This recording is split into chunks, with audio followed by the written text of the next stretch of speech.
This episode is sponsored by How to Talk to Your Kids About Alcohol. This is the most important course I have ever offered. The conversation about alcohol can be deep and difficult, and it can be a hard one to have with your kids. But this course transforms how you talk to your kids, your parenting, your journey, and it can help you create a relationship with your kids that's built on trust and respect and authenticity. In just a few hours, you'll learn how to talk to your kids about alcohol and, most importantly, how to keep them talking. How to Talk to Your Kids About Alcohol teaches you the biggest mistakes to avoid when it comes to your children and drinking. How to create relationships that are based on mutual trust, mutual respect, and openness. And what I wish I would have known as a kid before my first drink. And so much more. Please don't wait. Go to talktoyourkidsaboutalalcohol.com to learn more and enroll. Hi, this is Annie Grace, and welcome to This Naked Mind podcast. And I'm here with Lily. Hi, Lily. How are you? Hi, Annie. I am so good and so excited to be here with you. Oh, I'm so excited too. It's just awesome. So why don't you kind of take us back to the beginning in your journey with alcohol? Where did it all start for you?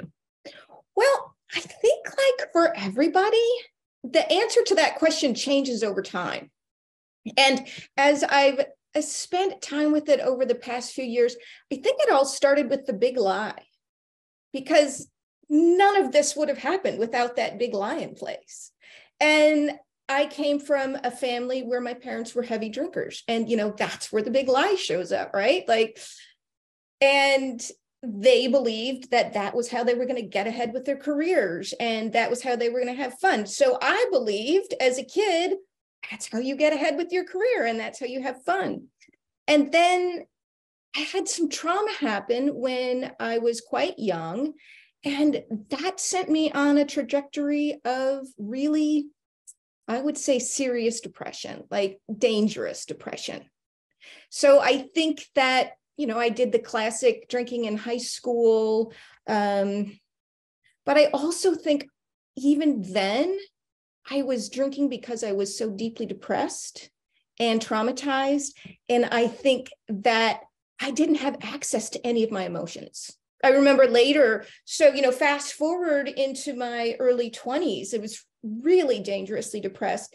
And my shrink would ask me how I felt about something. And I would be like deer in the headlights. Like, I don't know.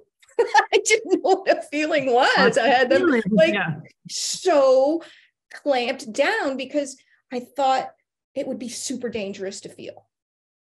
Because when I was a kid, it was dangerous to feel. That makes perfect sense. Like I had no power. I couldn't do anything about these feelings. So it was just better to tamp them all down.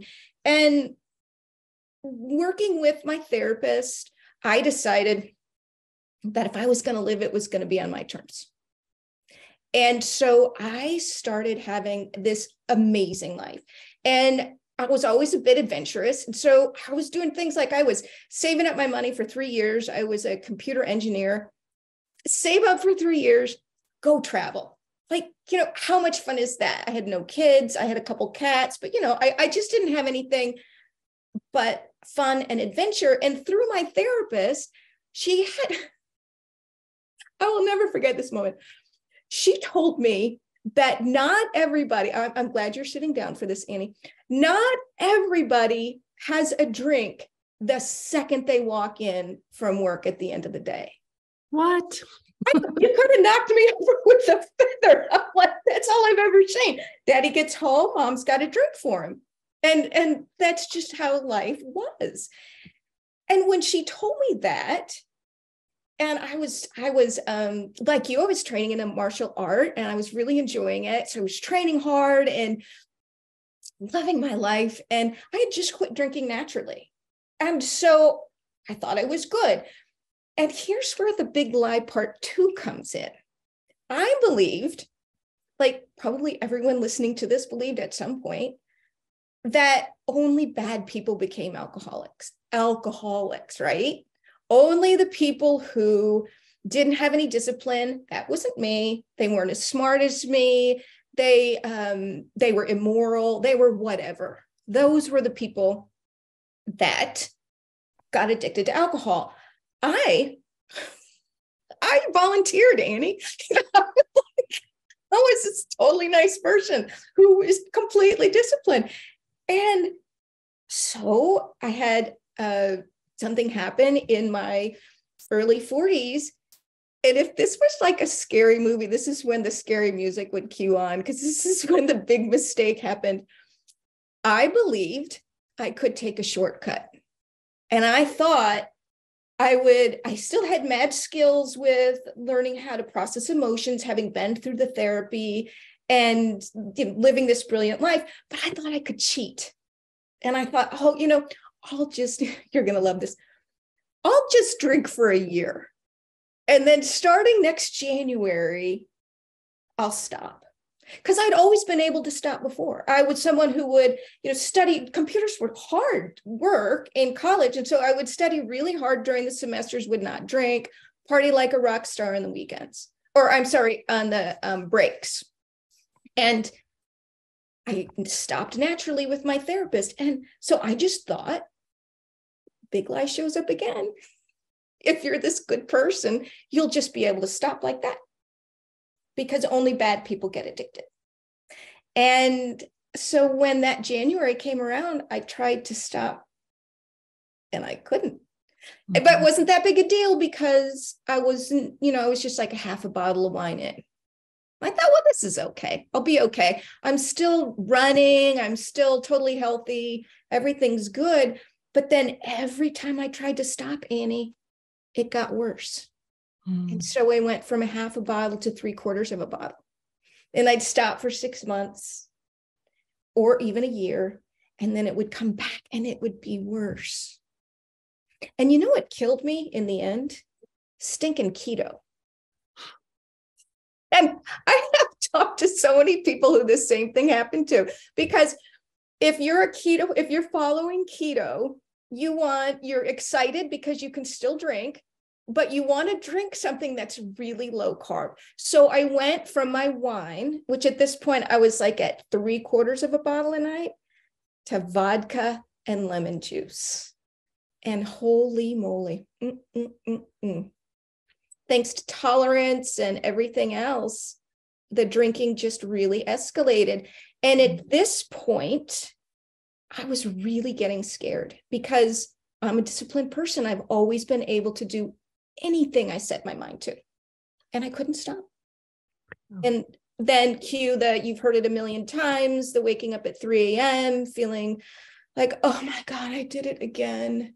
And today I won't drink. And then tonight, drink in my hand. Like, I don't even know how that happened. There's a drink in my hand. And it was terrifying. It was just absolutely terrifying. And so during that year when you're like, okay, well, I can just drink for a year, was it that you felt like you had been missing out when you weren't drinking, or? Honestly, Annie, that year stretched into about 10. Yeah. It's just a long series of things. But I think at the end, I believed more than anything else that if I quit drinking, I would stop having fun. Mm-hmm. And here is this just craziest thing about that. I wasn't having any fun anymore. I was sitting in my living room in this lovely chair that I bought at a resale shop, watching Netflix, drinking a bottle of wine every night, thinking, but if I stop, I won't have fun. Right. Like, where was the fun? I wasn't traveling anymore because I live on a budget like everyone else, and all my money was being spent on alcohol. And I wasn't going out at night because I was afraid to get a DUI. And my husband was starting to worry about me, and I was starting to really worry about me. And it was not a happy time. It was not an easy time. I will say that. It definitely was not an easy time. And even with all my mad personal growth skills, I was still believing in the big lie that I was starting to get that shameful feeling that I must be the bad person if I can't stop this drinking. Because where did all my discipline go? Where's my self-control? Where's my happy life? It's in the recycling bin with those bottles of wine. Mm-hmm. So then what happened? Well, I tried many times to stop, and I got signed up for a program that was kind of like that used your materials more than anything. And through that, I found you. And that was just the game changer, Annie, because I went from this is hopeless and I just didn't see a way out to, wait a minute, there's some science behind this. And it's not me, it's the substance. And I am okay. And I do have power. I had this vision that my choices were AA meetings where I would have to stand up and announce my powerlessness, which goes against every value I have in my body, or continue drinking. Mm-hmm. And when I found your body of work, I realized there was a plan C, and that was learn the facts and change the way you think. And honestly, I went from believing it was going to be impossible to, well, that really wasn't that hard. I just don't know how that happened. Like, another big lie in there, right? It's like lie after lie after lie. That is just going to be the hardest thing you ever do, is to stop drinking. And once I understood what I was doing to my body and doing to my brain, and I understood how it worked, I knew how to beat it at its own game, which is what you taught us all, how to beat alcohol at its own game. Yeah, it's so interesting how that lie of it's going to be so hard, that fear keeps so many of us stuck for so long. Yeah. And I've done so many hard things in my life that it's amazing to me that still tripped me up. Like, if I look back at where I came from with the trauma, through the depression, and coming out of that with so much joy and learning those skills, I don't know why I was afraid of it. Well, I do know why, actually, Annie. It's because there's the big lie about alcohol, and then there's the big lie about what your life is like after you quit. Mm-hmm. And that was, I was going to be miserable. Yeah. And I didn't want to be miserable. I like to have fun. Yeah, me too. Me too. So what was the process like for you? The process was many, let's see, I actually did the math once. I am a nerd. 1,852 times I woke up in the morning and said I was not going to drink. And then after finding your work, I spent, a month reading your book, doing the assignments, all of that stuff. And then that was 1,851 times I said I wasn't gonna drink again. And then on that next morning, I never did again. So for anybody who thinks they've had a lot of day ones, I did the math. Oh, and I wouldn't look at it like a day one anymore. But back the previous me would have seen every one of those as day one again, day one again, day one again, instead of learning from what I thought today, what I think today, so that tomorrow is going to be better. Yeah. And then the really cool part about this story is that I was looking for, I'd had a startup company that failed, and that left me pretty devastated. And I was looking for something else to do. And my husband, who's madly creative, just said, it'll come. It will come. And when I was doing my work to be alcohol free, I started volunteering in groups. And nothing brought me more joy than the lighting up of someone's eyes when you could see they got it. Mm-hmm. Like you see the shift in their eyes and their heart and their body posture. And so when I learned it was possible for me to do that for a living, I was like on board, like done. And my husband, who's normally very cautious, he's like, oh yeah, that's what you need to be doing. You need to do that.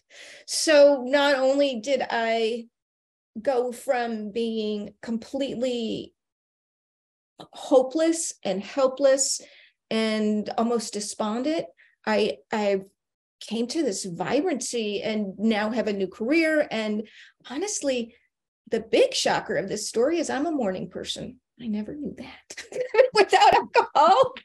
Surprise. That's amazing. I wake up at like 6 o'clock in the morning and I'm dancing in the kitchen at 6:15. And sometimes I have so much energy, I have to be told to get in my basket. It'd be a little much around the house. Oh, that's awesome. That's so fun. And so let's talk a little bit about that, like the idea that you weren't going to be able to have fun without alcohol. Obviously, you've just proved that one not true for yourself. Oh my gosh, it's alcohol-free is my superpower. It's my absolute superpower, because now that is in place, I have the energy to have fun. And I'm not, and we know the science is that the pain I was getting rid of was yesterday's alcohol. And so I was just chasing my tail for years, and that wasn't fun. And the dumb thing about it all was that I had done so many things in my life alcohol-free that were so fun. Like I rode my bike from the Pacific Ocean to the Atlantic Ocean one summer. I did that completely alcohol-free. I was like 28 years old. I had a blast. I've been hiking in the Himalayas, looking at the 5 tallest peaks in the world. I did that alcohol-free. And yet, I still believed without alcohol, I wasn't going to have fun. I hadn't met you yet, Annie. I needed to meet you. That's so awesome. So you made the decision to join the TNMI coach certification. Felt like that was a pretty easy decision for you. Oh, no brainer.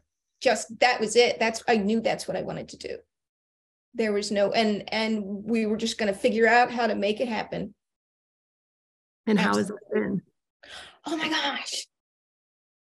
I love my job. I absolutely love my job.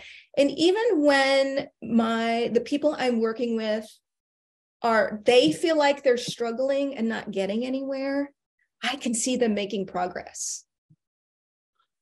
And when they can't find it within themselves to be compassionate towards themselves, I can lend them my compassion. And I can ask them the questions that make them look up and see, oh, this is what's keeping me stuck. Mm-hmm. And so even on the toughest days when I'm hearing some hard things, I'm just so wowed by these people that I'm working with. They are remarkable and so ready for change, and watching them being the honor of being able to watch them walk through it is mind-blowing to me. And I'm sure you have felt that throughout all of this, that when you're having a bad day, look up and recognize what you've done for so many people. And the other thing I really like about it, it's kind of cheating, but when I'm struggling with something personally, and I've had a bit of a struggle lately, my mother fell and broke her hip, and she has dementia. So when you are in a hospital with someone with dementia, it's tough. It's really tough. But I was able to use my coaching skills on myself to keep myself from despairing. And I was also able to think back, and I would think, wow, this is what my clients feel. This is the despair that they're talking about. And I need to sit in this space a minute and not forget it so that I can be helpful for them. Yeah. I think that if I could, the one thing that I learned from the coaching from you is that space from a fact happens to I get to choose how I'm going to respond. Mm-hmm. So like when I was at a hotel getting ready to go see my mom, and she was in a lot of pain, and it's hard to get pain in seniors dialed in to because they get too loopy, or, it's just really hard. And it's excruciating to watch someone you love in pain. And so I was laying in bed thinking, this day is going to stink. This is so hard. And then I thought, whoa, who says so? What if it isn't hard today? What if I choose to have a good day?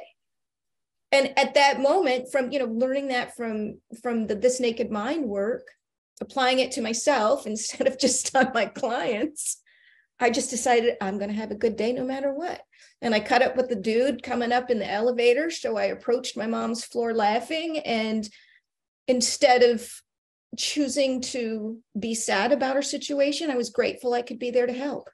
And that even though it was a protracted experience of getting her pain free, if I didn't have that mindset, she wouldn't have gotten there. Right. Wow, that's really cool. That's amazing. So yeah, I'm a fan. That's awesome. One of the things that we really focus on that you're alluding to is this idea that that as a coach, you are able to show up for your clients with belief that they might not yet have in themselves.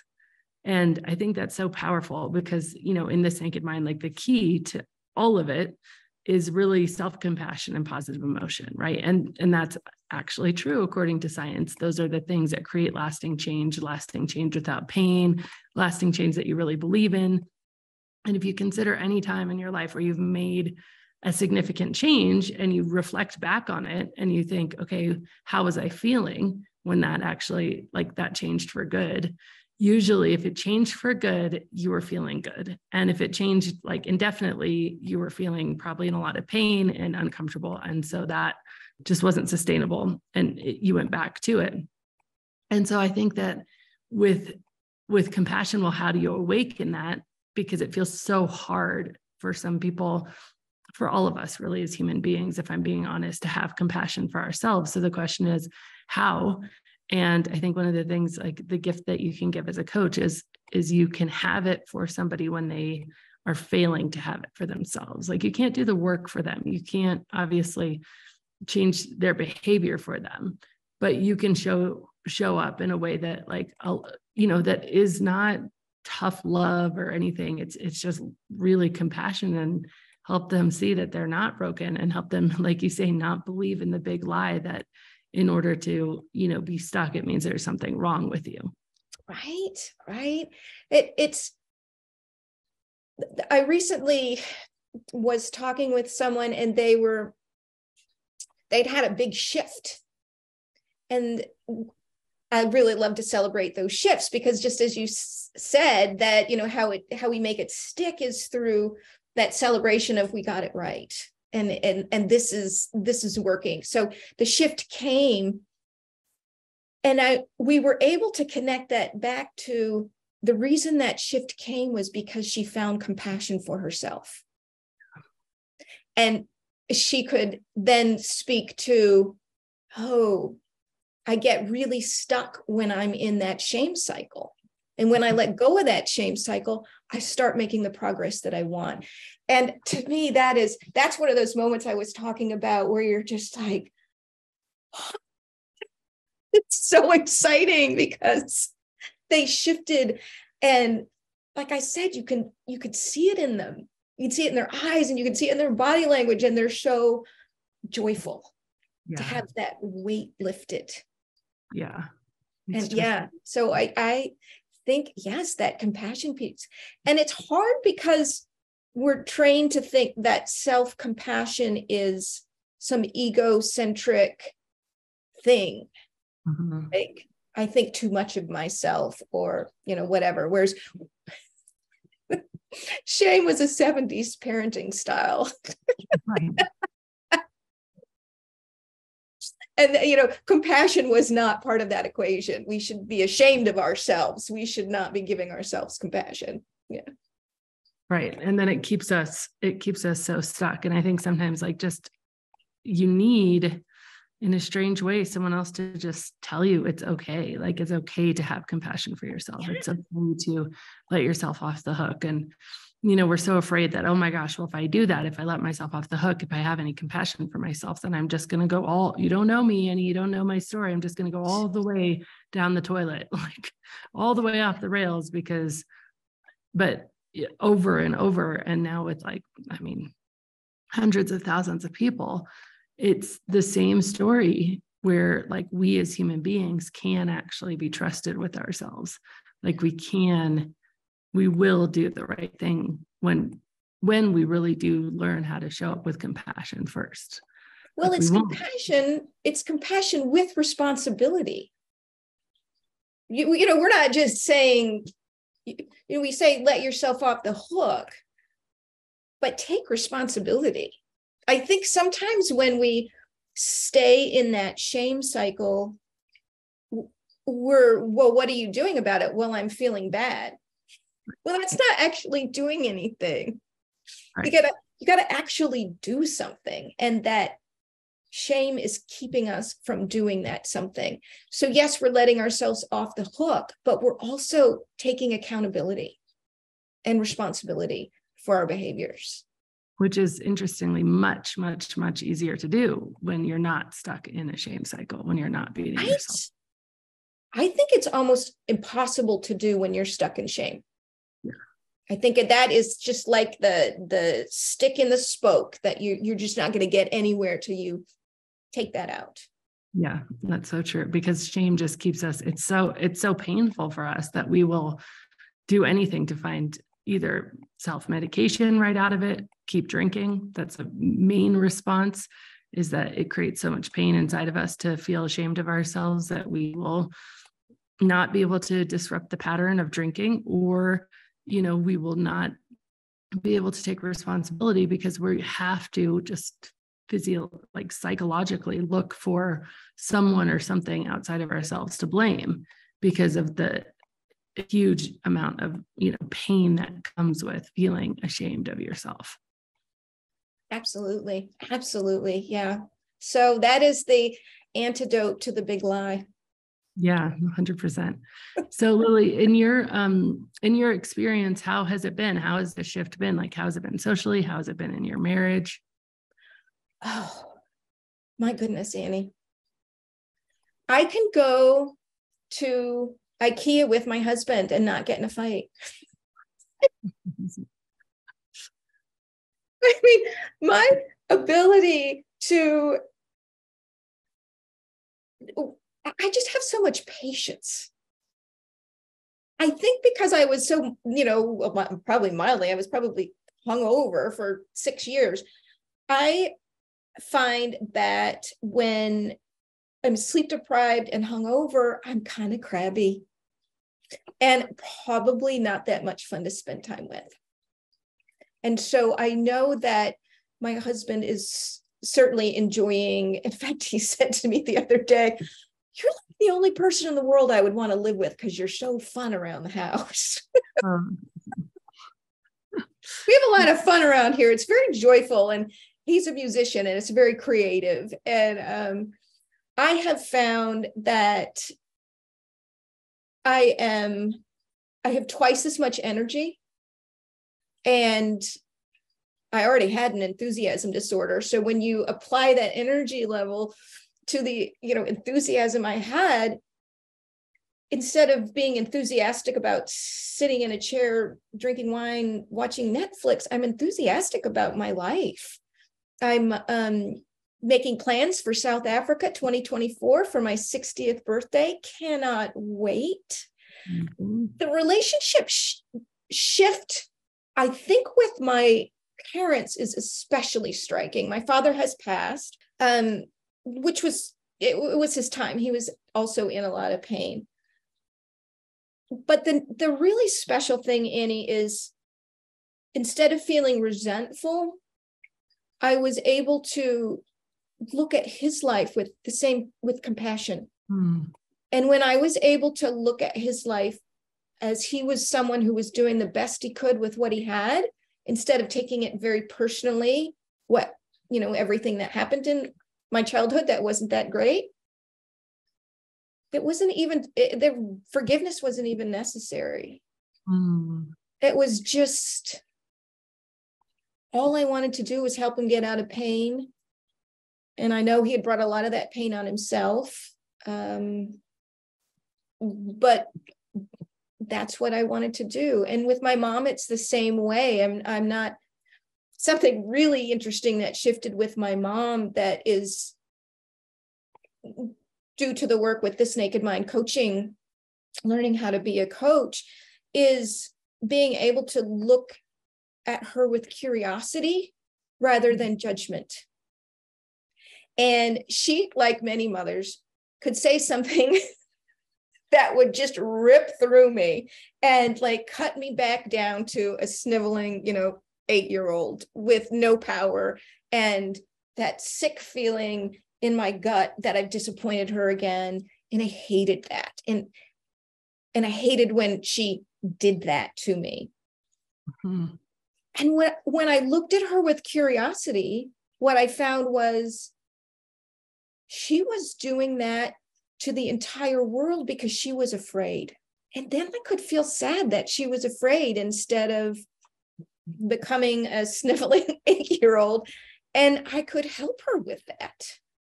And that has been really intense because I don't have that much of her left. I don't know how long she'll live physically, but she'll be gone in the next year.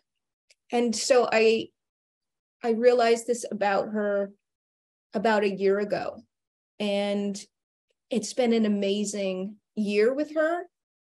And the way I show up for her is different. And the way she shows up for me is different. And I'm going to see her off in a beautiful way. Oh, that gives me chills, Lily. How amazing is that? That's just incredible. I was thinking about that in my own life just the other day. Like, what would it look like if the people who drive you the craziest, it's like almost like you fall into these patterns. You walk in the room, they walk in the room, and you instantly go, in your head at least, back into the, oh, I'm the daughter, you're the mother, I'm the whatever, you're the whatever. And all the history is instantly there. And so nothing that's said in the moment can even be looked at, because it's like somebody doesn't say like, hey, why don't you help me with the dishes?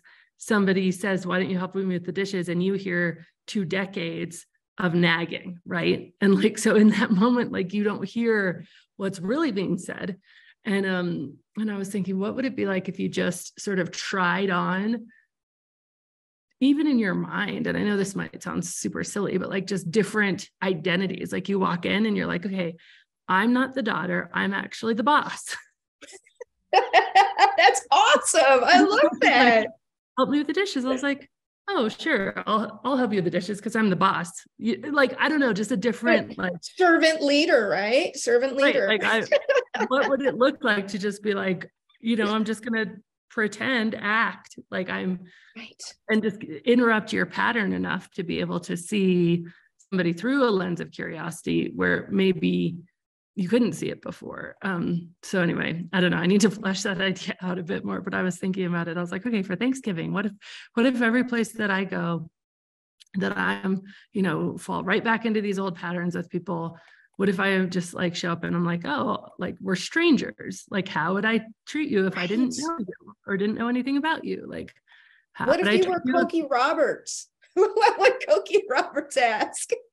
Right. Like, what if, yeah, exactly. Like, what if you were just like, what might that be like? I don't know, just to interrupt, just to give some space between the trigger, which is the thing they say that you've heard 10,000 times that you take, personally, because there's so much history, and your response, so anyway, I really like that what you said, because I just think it's such a testament to how curiosity without judgment. And then the other thing you said that I thought was fascinating is, it is so true that when we show up for with curiosity and we realize this truth that human beings, if they're judging you, if they're nagging you, if they're hard on you, it is always an outpouring or a reflection of how they truly feel about themselves. And so it's like, when you realize that, I remember, I had when you are around somebody who always wants you to be perfect, and if you do something wrong, they're upset or they're frustrated. And then you realize, like, wow, like being in their head with how they talk to themselves, it's always worse internally than it is externally. And so you just kind of have some compassion for, man, must be pretty terrible to be stuck inside the head of somebody who's talking to me like that, because I promise you that they're talking to themselves in a much more toxic way. So the place where that's really frustrating, Annie, is when I find myself judging, and then I'm like, oh. And then you're like, I know I do that myself first. Yeah. Yeah. But it's also great awareness, because it's only like by recognizing it that we can change it. Fix it. Yeah. And if I don't recognize it, eventually, I mean, it's like walking around, I guess, with your zipper unzipped forever. Like eventually it would be better if I realized my zipper was unzipped and I just zipped that up rather than. Yeah, exactly. Like you do want to know, even though you don't want to know, you also do want to know, right? It's like when you have something in your teeth and you're like, come on, nobody said anything. A real friend would tell you, your teeth look great, by the way. You look great. Thank you. I did just eat right before this. I was like, oh no. So let me ask you, Lily, two final questions to finish this up. First of all, if somebody wanted to engage with you and your enthusiasm and persona for coaching, where might they find you? It's super simple. It's coachingwithlily.com. Brilliant. Kept it simple. Absolutely. Yeah. So good.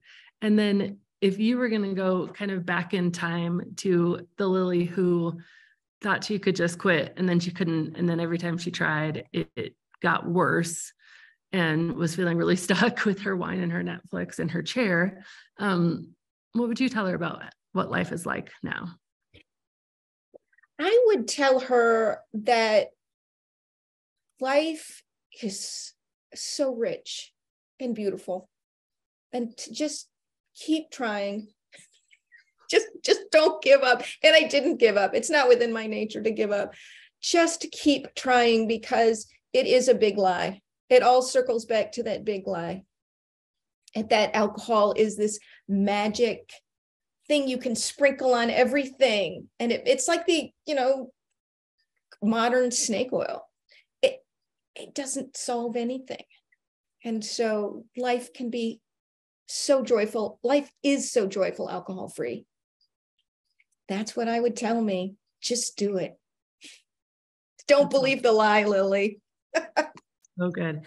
I saw a TikTok yesterday, and it was a guy pretending like to talk to aliens, and the aliens were like, so wait, so you're telling me you regularly drink poison? And he's like, yeah. Like, well, how often? Well, every weekend and most weekdays. And it's like, well, does it give you magic powers? He's like, well, it makes me think I'm a better dancer, but it doesn't really make me a better dancer. And he's like, well, how much do you drink of it? Well, I drink enough to get sick, usually, at least a few times a month. I drink enough to get really sick. And he's like, well, I mean, you're force fed it? And the alien's like, and he's like, no, we do it by choice. And then the alien's like, well, what else does it do for you? It has to give you something else. And he's like, well, it kind of makes us forget how stupid we're acting to begin with, but then we remember that later. And he's like, okay, well, at least you don't pay for it, right? The guy's like, oh, we pay. Oh yeah, no, it's probably one of the more expensive things that we pay for. And it was so good, because it was just like, oh my gosh, so true, so exposing of the lie. So it's really Viva la revolution. Yes. I really think I was a wild punk rocker in college, and complete with spikes and white makeup. And I think it was Coach Scott that said, alcohol free is the new punk rock. And I'm like, so good. Alcohol free is badass. Yeah. It is badass. It is then I think that we're going to get there. It's just a question of people like you, Annie, just leading the way and the rest of us following along to get the word out that life is so much better without alcohol. Yeah, so true. So good. It's just amazing. Awesome. Well, thank you so much, Lily. Thank you for taking the time and joining, and really great to speak with you. This was fun. I knew it would be fun. It's always fun spending time with you. You too. It's awesome. Have a great day. You too, Annie. Thank you. All right. Bye. Bye.